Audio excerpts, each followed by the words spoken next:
pero hágase todo decentemente y con orden. ¿Te gustaría saber cuáles son las recomendaciones que Pablo da a la iglesia para que puedan desarrollar mejor los cultos? ¿Cuáles son los errores en los que estaban cayendo y cuáles nosotros podríamos prever? Bueno, quédate con nosotros y estudiemos juntos Primera de Corintios, capítulo 14.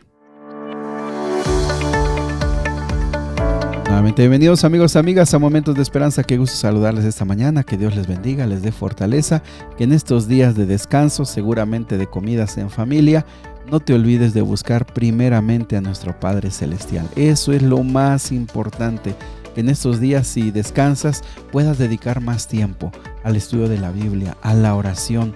Es lo que realmente te va a ayudar a descansar, a recobrar fuerzas, a tomar energía y entusiasmo para este nuevo año. ¿Vale? Muy bien, pues vamos al capítulo de hoy. El capítulo de hoy muy interesante, ha sido fuente de debate a lo largo de la historia, ya que nos habla acerca del don de lenguas. Y mis amigos, seguramente hemos visto en algún lugar, en algún video, en alguna iglesia, como hay personas que hablan de que han recibido el don de lenguas y hablan en una manera pues que no se les entiende, que no se sabe qué dicen, y algunos más tienen manifestaciones un poco para quien no está acostumbrado, difíciles de comprender, como movimientos muy fuertes, frenéticos, y algunos hasta caen al piso.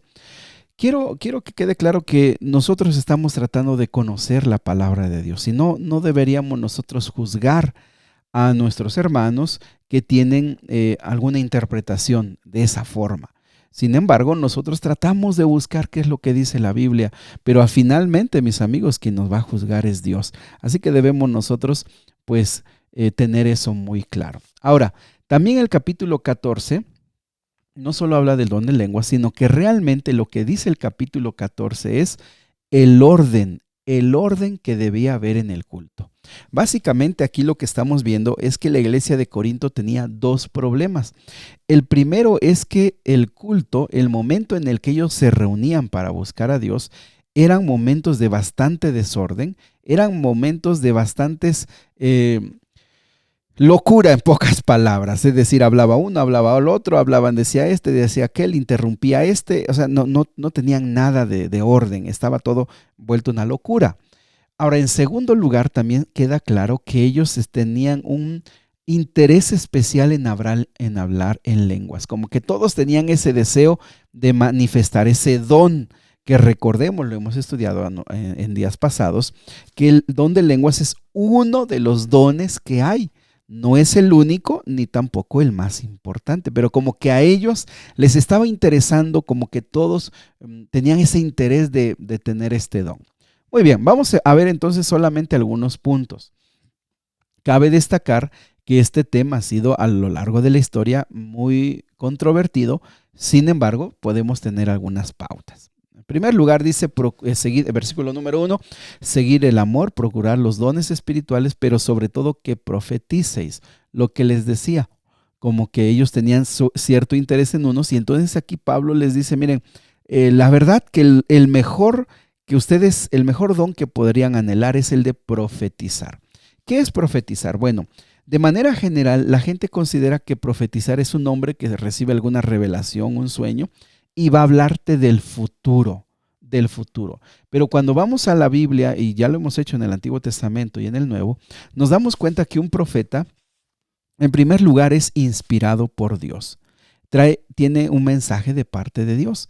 Y en segundo lugar, no solamente sobre el futuro, también puede ser del pasado, pero sobre todo del presente. Entonces, cuando habla de que todos profeticen, no solamente se refiere a tener un mensaje de Dios sobre el futuro, sino un mensaje de Dios para la iglesia, y eso, mis amigos, se puede manifestar a través de la predicación. Cuando una persona predica, inspirado por Dios, guiado por Dios, está tomando esa tarea de profeta, en el sentido de que está trayendo un mensaje para la edificación de toda la iglesia. Y aquí está el punto importante. El don de profecía, que básicamente podríamos hablar en este caso, les está animando a que ellos lo tomen como la predicación. Eso edifica, ayuda a toda la iglesia. Y básicamente lo vemos ahora, cuando una persona predica, si se deja guiar por Dios y se capacita, se entrena para hacerlo lo mejor posible, pues es de bendición para toda la iglesia. En segundo lugar, versículo 2 dice, porque el que habla en lenguas no habla a los hombres, sino a Dios, pues nadie le entiende, aunque por el Espíritu habla misterios. Pero el que profetiza habla a los hombres para edificación, exhortación y consolación. Muy bien. ¿Qué es el don de lenguas? Bueno, nosotros ya leímos en Hechos capítulo número 2 cómo se manifestó el don de lenguas. Recordemos que estaba la iglesia reunida y vino el Espíritu Santo, cayó sobre los discípulos y entonces ellos en ese momento comenzaron a hablar en otro idioma. ¿Por qué? Porque había una gran reunión de mucha gente de todo el imperio y entonces los escucharon hablar en sus idiomas de origen. Y de esa manera, en ese momento se pudieron llevar el mensaje del evangelio a todos lugares en su propio idioma. Es así como lo vimos manifestarse. Es hablar en otro idioma para que la gente pueda escuchar el mensaje del evangelio. Sin embargo, al parecer, y por eso les digo, hay mucha controversia, aquí en Corinto como que había ciertas diferencias o le estaban dando otro énfasis. Al parecer que era hablar en lenguas era una forma de comunicarse con Dios y que Dios te daba un mensaje. Y como les digo, aquí está la controversia. Muchas iglesias, la mayoría de iglesias entiende que el don de lenguas es eso, hablar en otro idioma para predicar el evangelio. Pero otras comprenden que empiezas a hablar de una manera que no se entiende, que no se comprende, pero que estás recibiendo un mensaje de Dios y que es necesario que alguien lo interprete. Mis amigos, ese es el punto en el que hay una gran diferencia y es el punto en el que cada uno va a tomar este capítulo hasta el versículo número 12 de formas diferentes. Uno entenderá que escuchas un mensaje de Dios, que solamente tú lo estás hablando y otros no. Lo que sí cabe mencionar, mis amigos, es que esto estaba sucediendo en Corinto en ese momento específico. Ahora, lo que nosotros debemos tener claro es que a lo largo de la historia y también actualmente, lo que haya sido el don de lenguas en su origen fue siendo pervertido por Satanás, hasta llegar a cosas que uno definitivamente dice, esto no puede ser de Dios. Con mucho cariño y mucho respeto, esto no puede ser de Dios. Lo que está sucediendo aquí, este frenesí, esta locura que está pasando aquí, difícilmente puede edificar, puede ser de salvación, puede ser de edificación, es la palabra para la iglesia. Sin embargo, insisto, como decía al inicio, nosotros no venimos aquí a juzgar, sino que estamos tratando de conocer qué es lo que dice la palabra de Dios. Entonces, ¿qué es lo que está pasando? Que varios estaban hablando en otro idioma, uno interrumpía, el otro comenzaba a hablar, había 3, 4 hablando y nadie entendía lo que estaba pasando, porque sea lo que decían era en un idioma que la gente no entendía.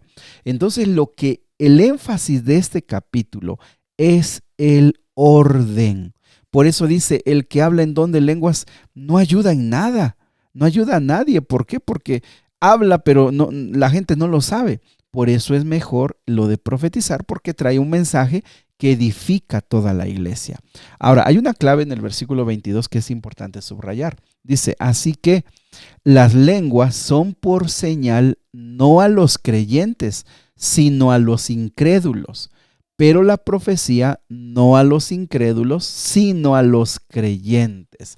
Lo que aquí está dejando claro es que el don de lenguas fue usado para ganar y conquistar a los que no creían en el cristianismo. No era para manifestarse dentro de los que ya eran cristianos, porque ya no era necesario. Así que ahí está una pauta. Si ya eres cristiano, ya estás en la iglesia, ya amas a Cristo, pues ya no era necesario el don de lenguas. Más sí el de profecía, porque ese sí edifica. Ve el versículo 26, es la clave de del punto de este capítulo. Dice, ¿qué hay pues, hermanos? Versículo 26. Cuando os reunís, cada uno de vosotros tiene salmo, tiene doctrina, tiene lengua, tiene revelación, tiene interpretación. Hágase todo para edificación. Fíjense, aquí lo que estaba pasando es que no había orden, No había una forma ordenada, digna, serena, calmada, de edificación. La iglesia no se reunía para poder llevarse un mensaje, para poder ser edificada por el testimonio de alguien, por la alabanza de otra persona, por un mensaje espiritual. No, era un desorden. Por eso les dice, miren, lo que vamos a hacer, vamos a organizarnos y vamos a hacerlo en orden. Versículo 27. Si habla alguno en lengua extraña, sea esto por 2 o lo máximo 3 y por turno, y que alguien interprete. Y si no hay intérprete, que calle en la iglesia y hable para sí mismo.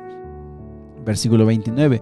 Asimismo los profetas hablen 2 o 3 y los demás juzguen. Si algo le fue revelado a otro que estuviere sentado, calle el primero. Porque podéis profetizar todos uno por uno, para que todos aprendan y todos sean exhortados, y los espíritus de los profetas estén sujetos a los profetas. Pues Dios no es Dios de confusión, sino de paz. Fíjate cómo hay 2 veces que se dice guarde silencio. Si alguien habla en lenguas y está todo, guarde silencio. Si alguien trae un mensaje de profecía y también hay ciertos orden, guarde silencio. Es el orden. Los cultos deben ser llenos de adoración, de alabanza. Debe haber la palabra de Dios a través de las Sagradas Escrituras. Debe haber testimonios a través de las personas que tienen una vida, están viviendo experiencias con el Señor de la semana, cómo les bendijo, cómo les acompañó, cómo los fortaleció. Pero todo lo que esté sucediendo debe hacerse en paz, no en confusión, no es en desorden. Aquí más atrás, ya no se los leí, cuando dice que cuando entra un gentil, cuando entra un no convertido y los ve que todos andan haciendo alboroto, ¿qué se va a llevar? No se va a llevar nada. Esto está unido con el versículo número 34, y vuestras mujeres callen en las congregaciones, porque no les es permitido hablar, sino que estén sujetas, como también lo dice la ley. Y si quieren aprender algo, pregunten en casa a sus maridos, porque es indecoroso que una mujer hable en la congregación. Algunos han tomado esta lectura como una forma de machismo, como una forma de agredir a la mujer. Otros ven más un sometimiento irracional de la mujer. Sin embargo, este mensaje también está dentro del contexto del orden, del cuidado en la adoración. Vimos cómo a los de don de lengua se les dijo callen. También a los de profecía se les dijo callen.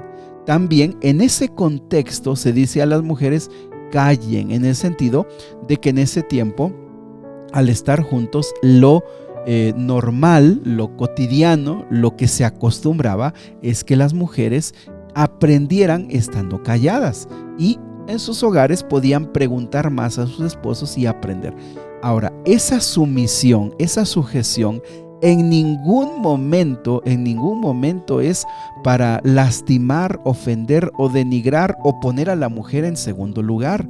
Porque si algo hizo el cristianismo en ese tiempo fue elevar a la mujer a un papel que en esa cultura no tenía y que poco a poco fue quedando bien claro.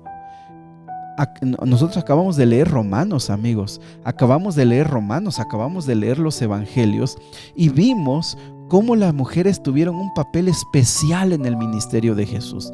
Así que en este contexto, cuando se dice que las mujeres callen en las congregaciones, es el motivo del orden, de la decencia, de la forma en la que todos puedan aprender y que todos puedan guardar silencio.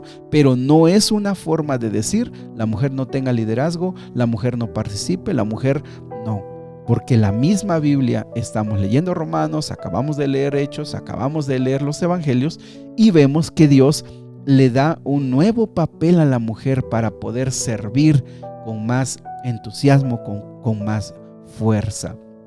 Así que en resumen, versículo 40, pero hágase todo decentemente y con orden. ¿Qué te parece? Que nuestras reuniones, mis amigos, a donde tú puedas asistir, puedas evaluar esto, que sea decentemente y con orden, donde el Espíritu Santo pueda venir y pueda acercarse a sus hijos, donde sus hijos puedan alabar el nombre del Señor con gozo, pero también decentemente y con orden, que donde los cultos nosotros podamos estar convencidos que el Espíritu Santo puede tocar nuestra mente, donde la predicación sea bíblica, donde la palabra de Dios se abra y pueda llegar a nuestra mente y nuestro corazón. Querido Padre, ayúdanos a aprender esto. Hay mucho que no conocemos y mucho que quizás nos quedan en dudas.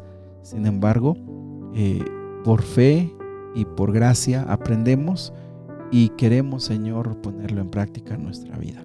Quédate con nosotros hoy y también nuestra vida pueda ser decentemente y con orden. Te lo pedimos, Señor, en el nombre de Jesús. Amén. Que Dios te bendiga. Sigue abriendo tu corazón al Señor. El Señor